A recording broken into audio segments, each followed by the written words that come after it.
ছাত্র দলের এই দাবির সমর্থনে বিএনপি পন্থীর শিক্ষকরাও এখানে এসেছে এবং তারা অবস্থান নিয়েছেন।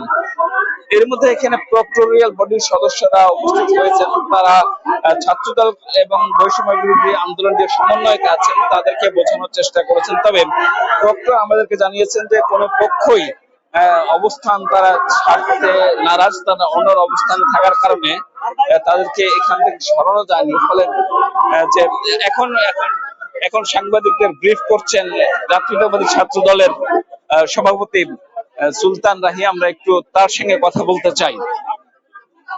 আমাদের আজকে দাবি সুস্পষ্ট, যতক্ষণ পর্যন্ত আমাদের প্রথম বর্ষের শিক্ষার্থীদেরকে রাকসুর ভোটার তালিকায় অন্তর্ভুক্ত করা হবে না, ততক্ষণ পর্যন্ত আমাদের আন্দোলন চলমান থাকবে।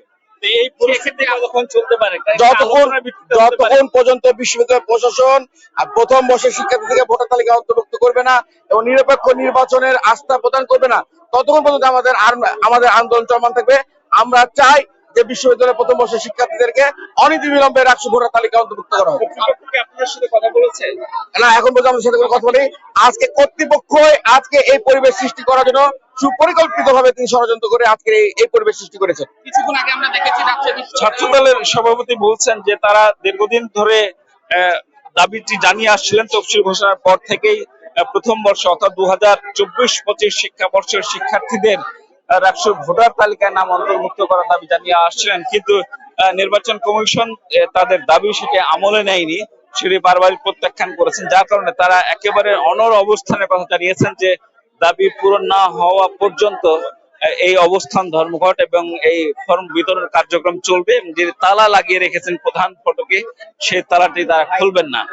অপরদিকে সাবেক সমন্বয়ক সালাউদ্দিন আম্মার, তিনিও ভিপি প্রার্থী পদে প্রতিদ্বন্দ্বিতা করতে চান, এই জন্য তিনি মনোনয়নপত্র সংগ্রহ করতে আসছেন এখন এবং তিনি সেখানেই অবস্থান করছেন। আমরা দেখছি যে তিনি একেবারে গেট অর্থাৎ প্রধান ফটক ঘিরে দাঁড়িয়ে আছেন, তাই সে গেটটি খোলার দাবিতে তিনিও অনড় অবস্থানে রয়েছে। ফলে আমরা মাঝে মাঝে দেখছি দুই পক্ষের মধ্যে আসলে তুমুল বাক বিতণ্ড চলছে এবং দুপক্ষই আসলে দাবি আদায় অনড়। সালাউদ্দিন আহমদ, যিনি বৈষম্য বিরোধী শিক্ষার্থী আন্দোলনের সাবেক সমন্বয়ক, তিনি তার দাবিতে অনড়, কিন্তু ছাত্র দলের নেতা কর্মীদের দাবি সালাউদ্দিন আহমদকে চাঁদাবাজ আখ্যা দিয়ে তারা এখান থেকে প্রতিহত করার ঘোষণা দিয়েছেন এবং এখানে থেমে থেমেই আসলে হট্টগোল তৈরি হচ্ছে এবং দুই পক্ষের নেতা কর্মীদের মধ্যে তুমুল উত্তেজনা আসে বিরাজ করছে।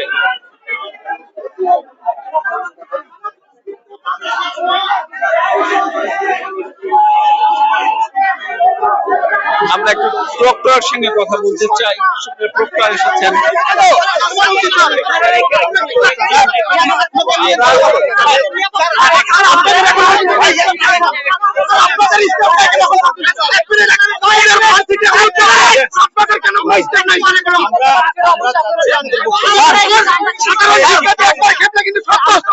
আমরা দেখছি এখানে আসলে শিক্ষার্থীদের তোপের মুখে তুলেছেন প্রক্টর।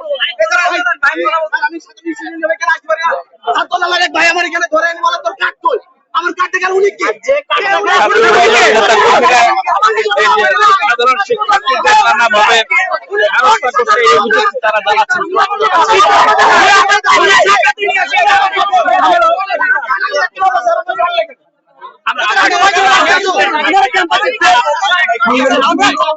এই পরিস্থিতিতে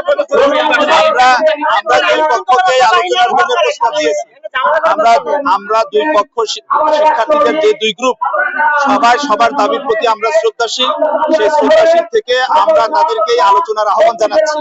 আমরা তাদের প্রতিনিধি নিয়ে আলোচনার মাধ্যমে এইরকম উত্তেজনা করে আমি মনে করি না যে এটার কোনো সমাধান আসবে। সত্যিকার অর্থে যদি যার যার দাবিতে অনড় থাকুক, সেটার প্রতি শ্রদ্ধাশীল আবারও বলছি, কিন্তু সমাধানটা আসতে হবে শুধুমাত্র আলোচনার পরিপ্রেক্ষিতে। আলোচনার মাধ্যমে সমাধান হওয়ার জন্য আমি দুই পক্ষকে আহ্বান করছি এবং দুই পক্ষকে ধৈর্যশীল এবং সহনশীল হওয়ার জন্য সেটা আমরা নির্বাচন কমিশনকে বলবো যে সময়টা অতিবাহিত হচ্ছে সেটাকে এক্সটেনশন করে দেয়া, যাতে যারা আজকে ফর্ম নিতে পারছে না এই মুহূর্তে বিশৃঙ্খলার কারণে তারা যেন সুষ্ঠুভাবে ফর্ম নিতে পারে এবং যারা দাবি করছে প্রথম বর্ষের শিক্ষার্থীদেরকে ভোটারে ইনক্লুড করার ক্ষেত্রে আমরা বলবো যে তারাও আমাদের সঙ্গে মানে নির্বাচন কমিশনের সঙ্গে আলোচনায় বসুক, সেটা যদি সমাধান করা সম্ভব হয় তারা পরবর্তী সময়ে সমাধান করে নেবে।